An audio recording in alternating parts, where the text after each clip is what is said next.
weight, the more difficult it is to try and catch up to that ball. There's a liner to left center field, a base hit. Utley's going to score, and the Phillies will tie it up. Look at Howard trying to get to third. He's on his way.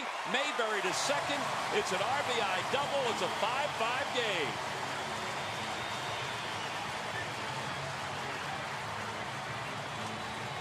They're going to score that, actually, a single and to second on the throw.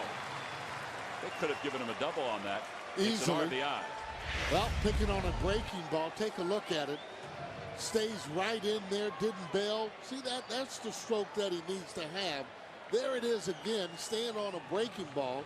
Haven't seen that a lot. He's been getting better and better at it. That ball should have gone in the second base. Young players will always try and do the impossible.